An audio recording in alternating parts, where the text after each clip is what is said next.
missions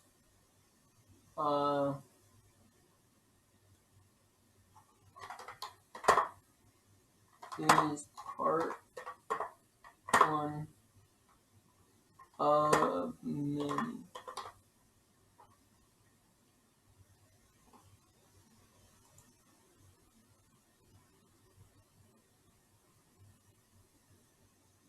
Here we go.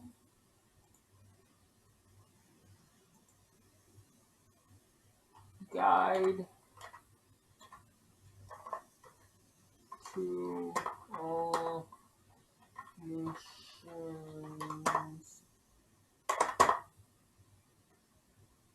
in order and 2.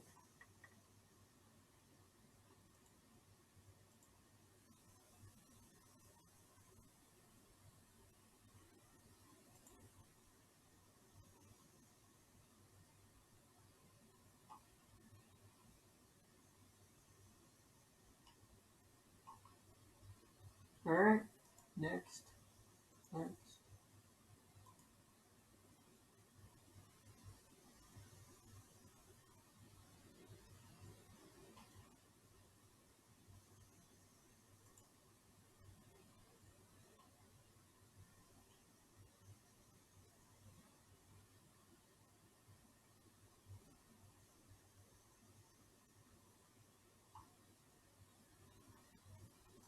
Yeah, publish.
Alright.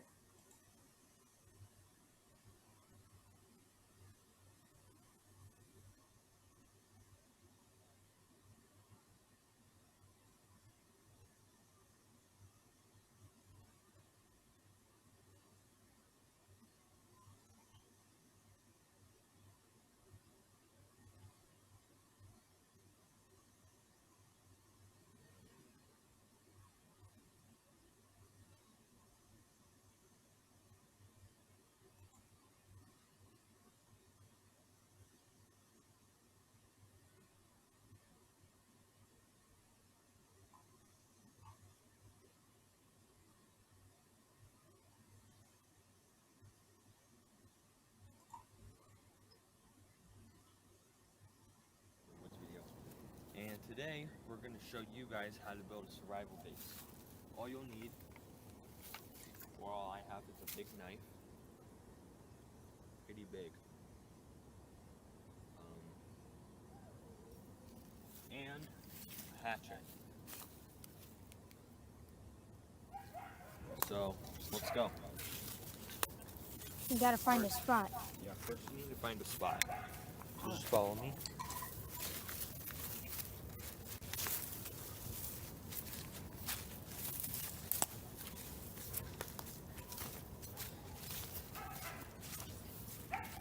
Here here would be a pretty cool spot.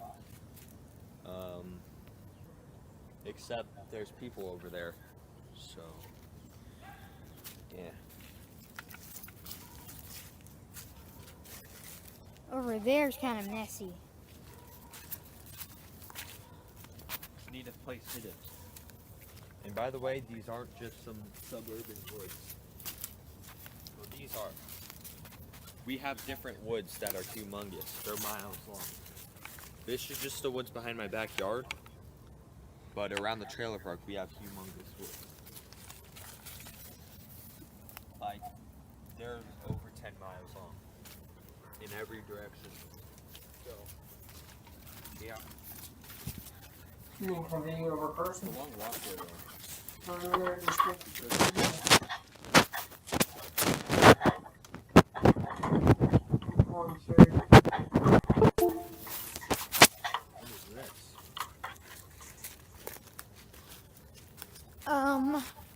Me and my friend, we were working on a base down here. Carson's brother. And this is what we have so far.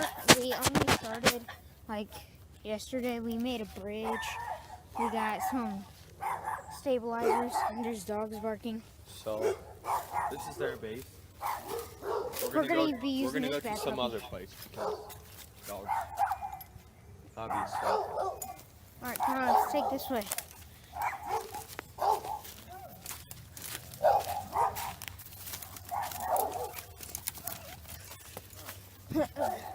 Here's a nice little bridge. Nice bridge, nice. Come on, buddy. Still not building my base here. Too much water. Yep. Go. Go. Hold on. Come on, buddy. I'm Nice. coming. So, Chair in the water. Ooh, what's up there? not many places to build a base. No, up here. Up here. Up here looks pretty hidden. Oh, this is steep. Okay, right here. This would be perfect place for a base. Okay. It's nice and hidden.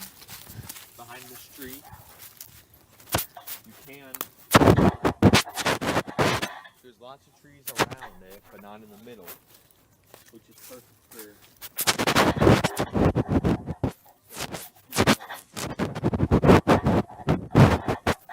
By clearing out. First thing is always to clear out.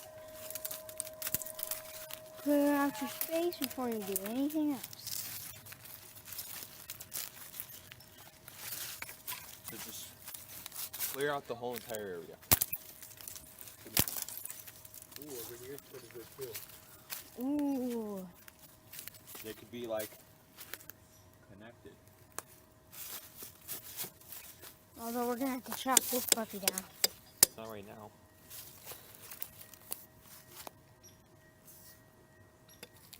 So, we're gonna just record us clearing out this place. I hope you can see like this.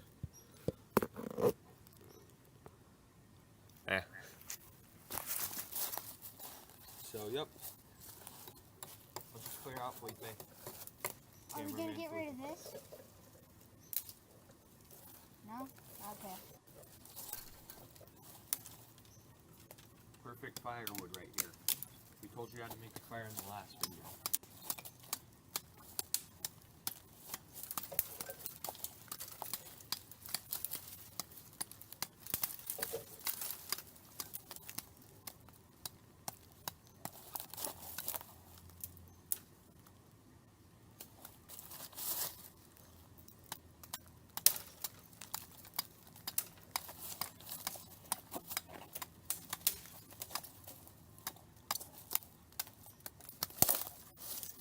Almost done. We got 2 things of firewood.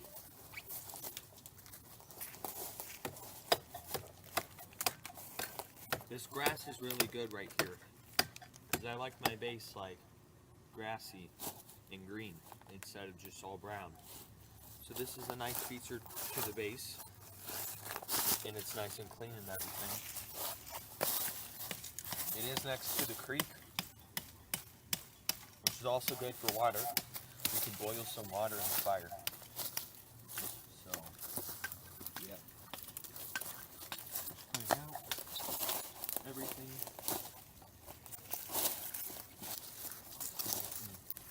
Cleared out.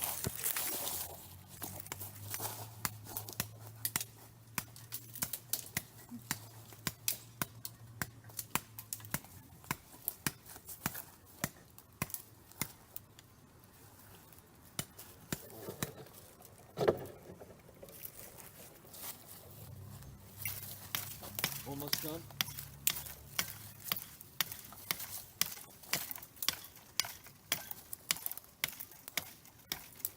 We're cleaning over here right now. You can't see us. So.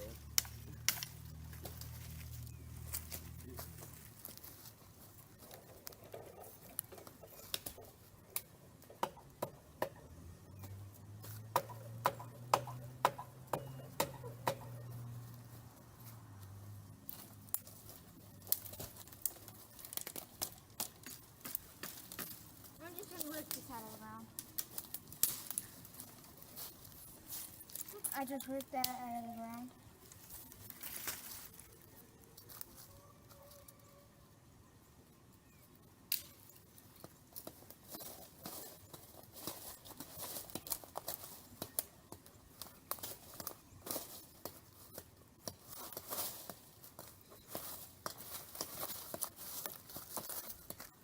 Okay. So, everything's basically cleared out right now. We're almost done.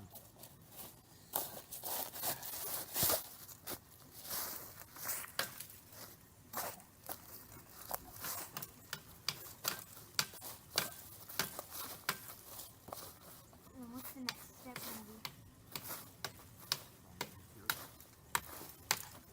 I know exactly where some materials are. Okay. Well,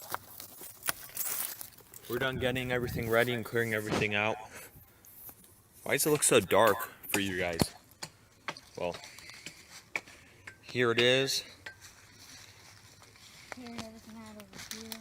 Everything's just free now. So the next step is to look for materials.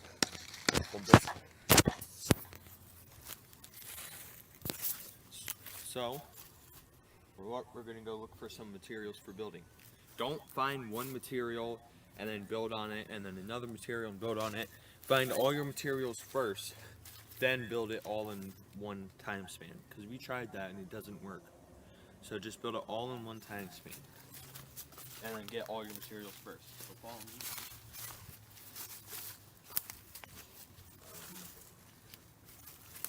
We're just going to look for some stuff. Let me cut this.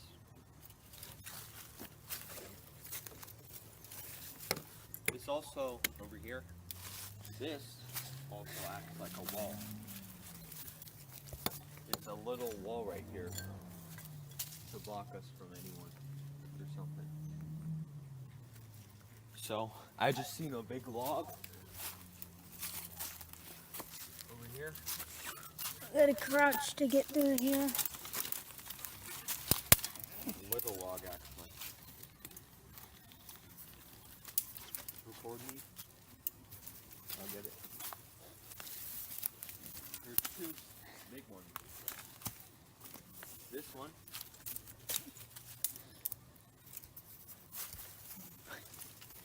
Right here. Can be really good for something. It's way taller than me. Maybe a wall? Yeah. And then this one, which is really big and good for a lot of things. It's really heavy.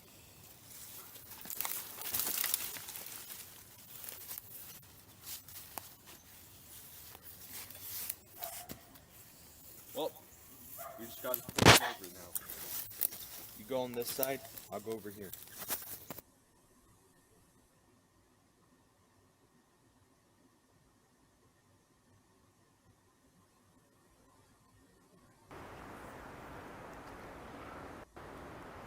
There's just so many plants out right now and so many things to find. This is such a fun time of year.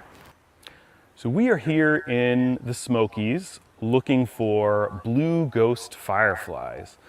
Blue ghosts are this really magical, kind of enigmatic, very ghostly species that is just so neat to find. One of the many treasures of the Smokies. So right now we are in some really great blue ghost habitat, and I know that because we've seen them displaying here the last few nights.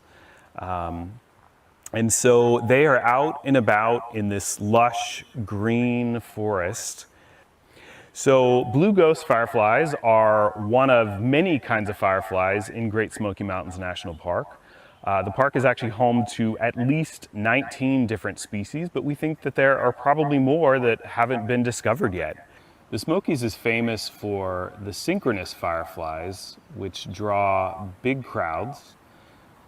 Synchronous fireflies are found throughout a big swath of eastern North America, but they are extremely concentrated here in the Smokies, and so it makes their display so much more magical. Fireflies are also called lightning bugs. Sometimes they're called glowworms, but they're all kind of the same group of organism, which is a type of beetle. And they go through complete metamorphosis. So like a butterfly starts off as a caterpillar and then a pupa and the adult butterfly. Fireflies start off as an egg and then go through a larval stage and then a pupa and then hatch out for just a brief period as the adult that we think of as the firefly.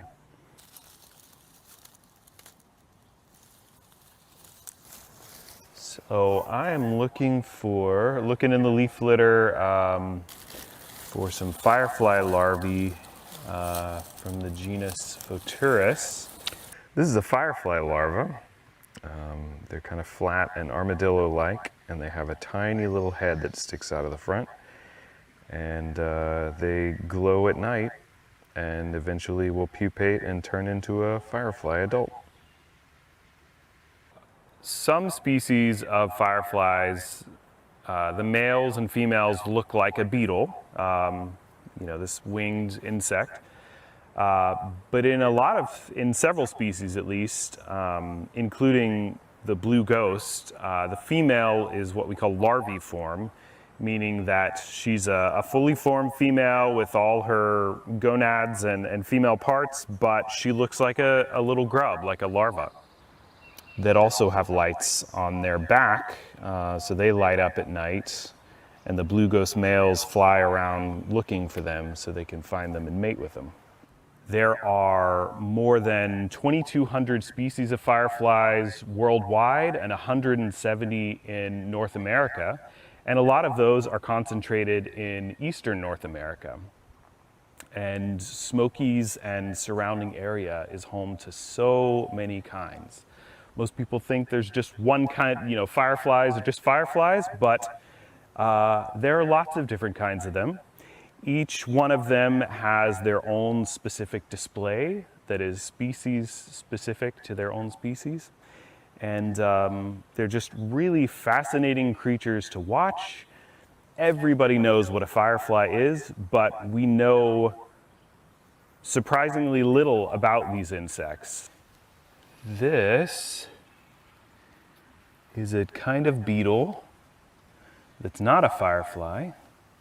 It's called a glowworm or a railroad worm. And the males of this species are more beetle-like. They have wings. They look like beetles. They have big, bushy antennae. but the females of the species are larviform like a blue ghost. They are these giant grubs, and they light up with these beautiful green stripes and just look totally different than this male. One of the other bioluminescent insects that you can find here in the Smokies are called fungus gnats or fox fireflies. The larvae hang out under the banks of creeks. You can find them along waterfalls. This would actually be a really great spot to see them. And they hang out in the moss and glow blue.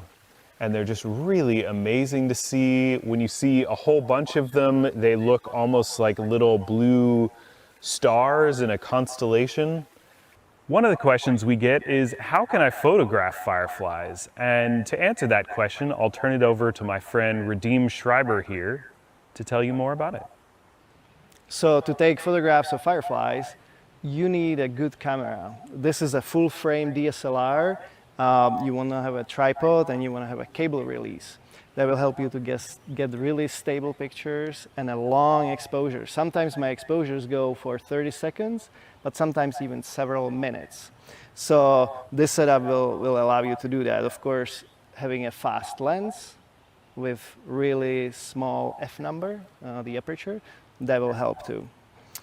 When I photograph fireflies, I have two different styles. One style is the macro photography, the close-ups, and then I have the landscapes, and they have a completely different approach to how I photograph them. The close-up photographs I can take only at twilight, so right after sunset, and I have only about 15 minutes. That way I get this beautiful background colors, and I can still see the firefly to be able to focus on it. The other kind of photography is at night with a landscape, and that requires a long exposure. So I have this cable release that allows me to hold my shutter open for longer than 30 seconds if I want to. And the longer I leave my shutter open at night, the more light gathers in and the more fireflies accumulate in the photograph as well. One of the tricks, if it's really dark, I can actually take photograph of a background at a twilight and then wait for several minutes until it gets really dark and the fireflies are in the full numbers, and I can take photographs just of the fireflies and then merge those two photos or multiple photos together. That's one technique to extend the range of the photographs, because the digital cameras have limitations for only several minutes. Sometimes I do photographs with this technique that will go for even an hour. So I have been photographing fireflies for more than 12 years now, and now I specialize in photographing fireflies. And I have traveled to many places. Here we are in the Smokies, which is one of my favorite places to come, but I have traveled to Malaysia and Taiwan and Thailand and other places, which is fascinating to see fireflies in different parts of the world. And those fireflies are quite different. And not only they look different, but also the feeling when I see them, I feel a little different. Some of them bring out joy, some of them bring out mystery, some of them bring out the awesomeness of life. Some of them are just these deep spiritual experiences when everything is completely dark and these fireflies are just flashing in synchrony all around you. It's like absolutely astonishing. So I love photographing fireflies and traveling and seeing them. My name is Radim Schreiber, and you can see my work on my website called fireflyexperience.org. So it's getting dark, it's almost twilight, and we are hoping to see some blue ghosts here in the next hour or so. They like to come out a little bit after dark, so we're ready for them. So the blue ghost fireflies are coming out. It's really quiet and they look very soothing and peaceful.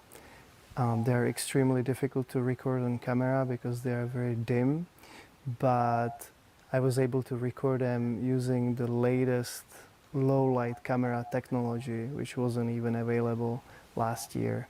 So enjoy the show.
So I'm Dr. Will Kuhn, Director of Science and Research at Discover Life in America.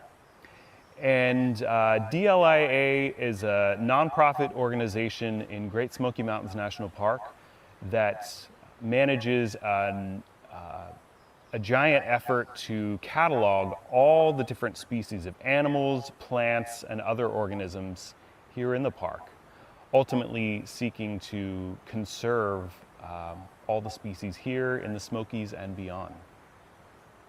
You can find out more information about our organization and find out ways that you can support us at dlia.org.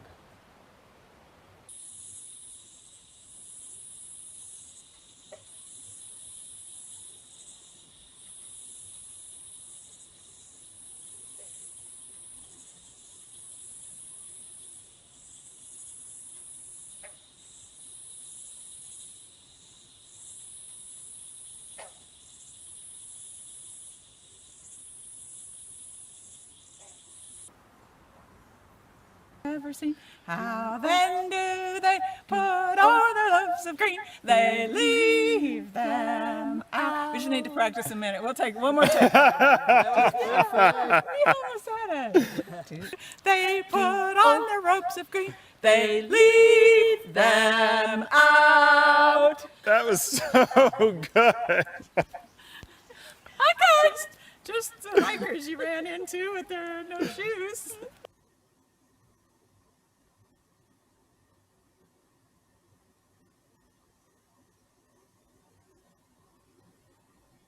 Hi, I'm Chrissy Kuiper, and I'm a board member of Discover Life in America. I want to welcome you to this virtual Firefly event presented by Discover Life in America in partnership with Firefly photographer Radim Schreiber.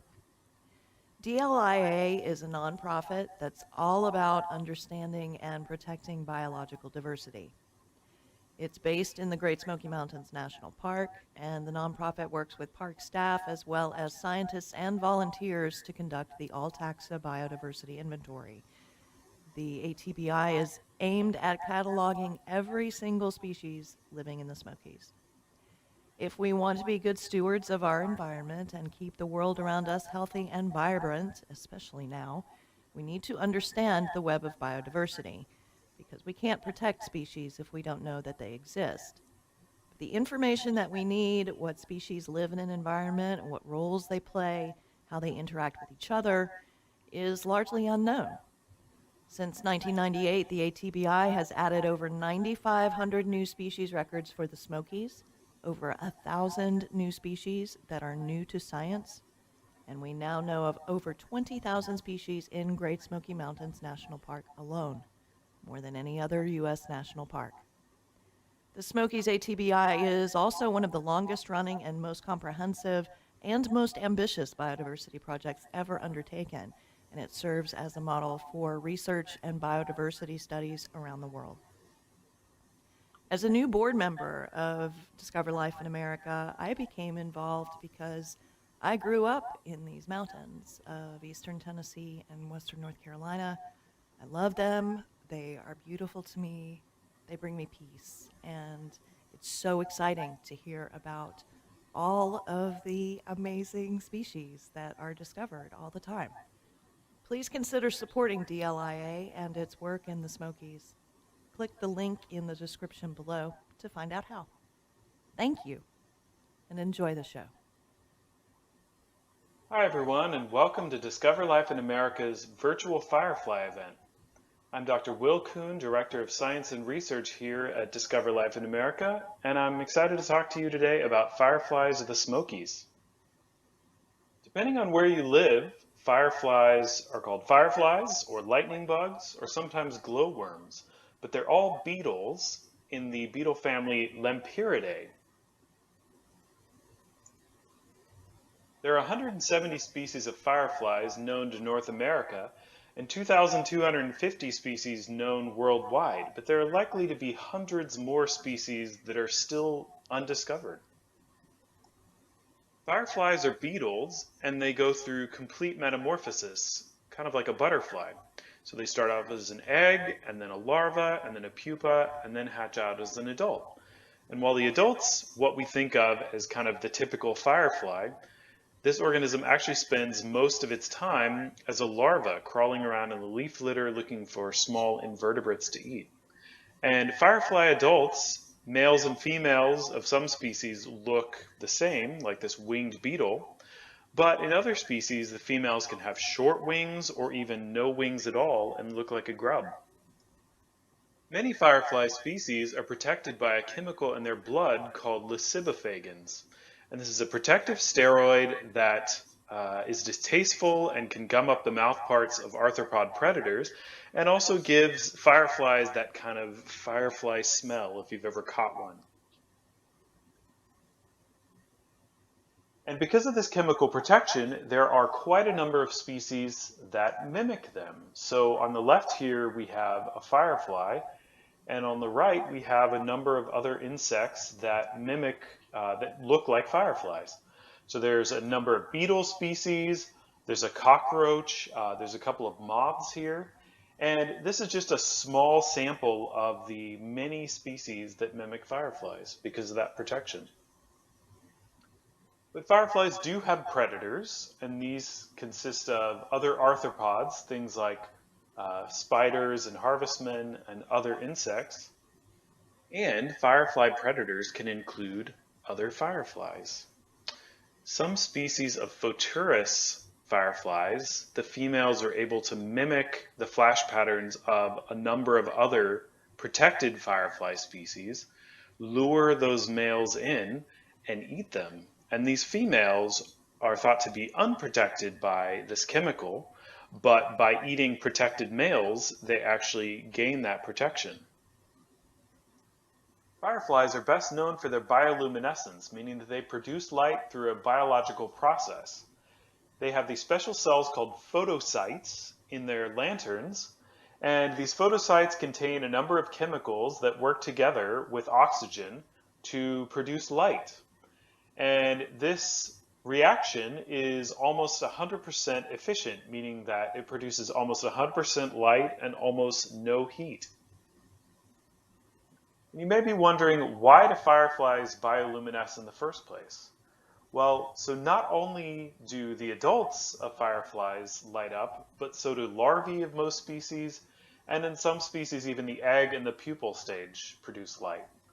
It's likely that the larvae use their light for visual orientation, and also to warn predators that if they see something that glows, you don't want to eat it because it probably tastes bad.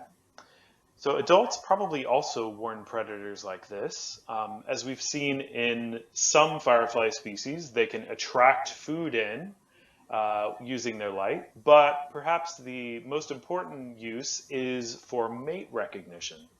So firefly males flash to females, and then the females flash back, and this is a back and forth kind of dance that allows them to find each other and mate.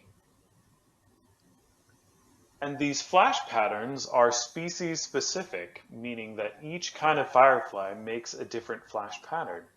And the flash patterns can be very simple, just a single flash every few seconds, or they can be a little bit more complicated where you have multiple flashes followed by periods of darkness and then more flashes. Or in other species, the male turns on his light and then moves or streaks across the sky and produces this kind of characteristic, another characteristic pattern. In the Smokies, there are 19 species of fireflies known.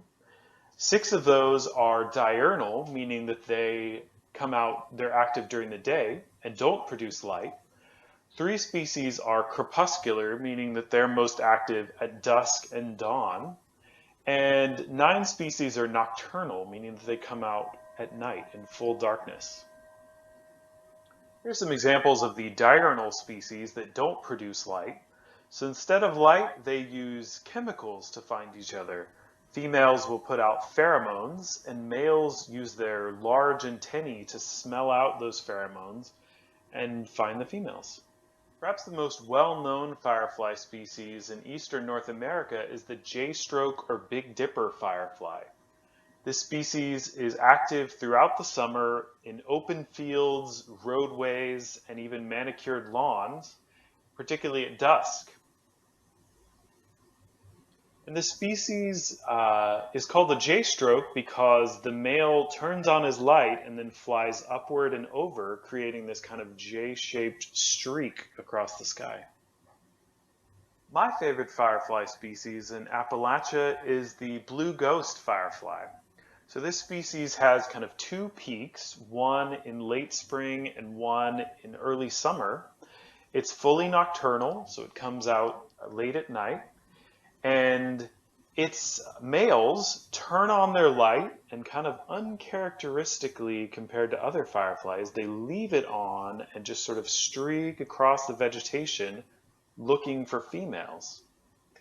And something else that's really interesting about this species is, so we have a male here on the left that's winged, but the female is larviform. She never grows wings. This is a female shown here on the right. The star of the firefly show in the Smokies is the synchronous firefly. This species prefers kind of higher elevations above 1,400 feet. It likes a certain habitat called an open cove hardwood forest. And it comes out late at night during a short period of time between late May and mid-June. And it has a very characteristic flash pattern where the males have a quick succession of flashes, 5 to 8 flashes, flash, flash, flash, flash, flash, followed by about a 6-second period of darkness, and then another series of flashes and more darkness. And the synchronicity in this species is not in the flashes. The flashes never really synchronize exactly, but they all flash randomly and then they all stop at the same time, and there's darkness, and then they all start flashing at the same time. And by having this little period of darkness in between the male flashes, that allows for the females to flash back to certain males that they think have an especially sexy flash. And so this is thought to be an adaptation, this synchronicity is thought to be an adaptation to this kind of crowding that happens when you have thousands of individuals out in one place just for a short period of time. And these flash patterns are actually recognizable even in photographs. So here we have all these yellow splotches that are the synchronous fireflies, the flash trains of their males. And then the green kind of streaks are the blue ghost males producing their long, streaky, snaking lines. Something that I find so interesting about fireflies is that they are so well known. Everybody knows what a firefly is, this insect that lights up at night. And yet there's so much that we don't know about them. We don't know a lot about their natural history of many species. We don't know where they're going or what they're doing when they're not flashing. And we don't even know how many species there are. There's still so many more species to be discovered. So fireflies have kind of 3 basic needs in order to really thrive.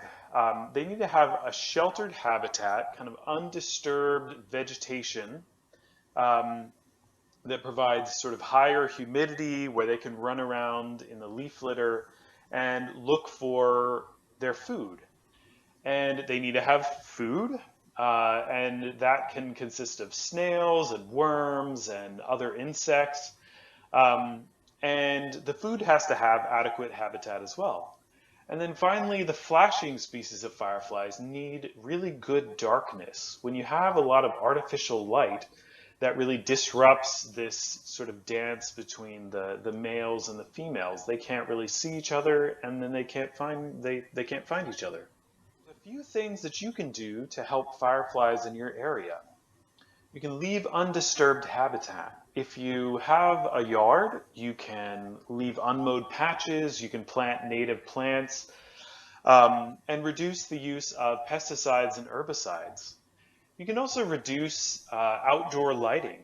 So as I said, artificial light messes with fireflies' ability to find each other. And so the longer periods of darkness they have, the better they're going to do. And lastly, you can advocate for green spaces in your neighborhood, in your community. And these parks and wildlife refuges not only will help fireflies, but they also help pollinators, birds, bees, and lots of other things as well. Special shout out to Redeem Schreiber for putting together this video and for letting us use his amazing firefly photography, and also to Abbott Nature Photography for letting us use their firefly photos as well. So here are some references used in this presentation and some great resources on the right for learning more about fireflies in your area. If you'd like this presentation and you want to find out more about our organization, look us up at dlia.org and also on social media. And if you want to support our mission in Great Smoky Mountains National Park, please consider donating. There's a link in the description below. Now relax and enjoy the firefly experience.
Can I see how many views are on it?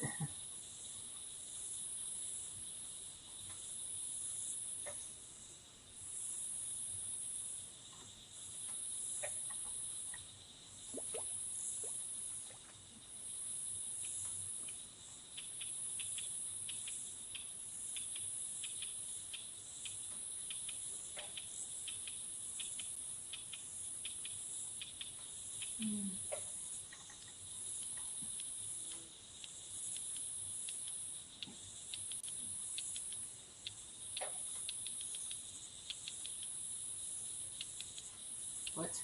Live? Oh no. I didn't click that. Did I?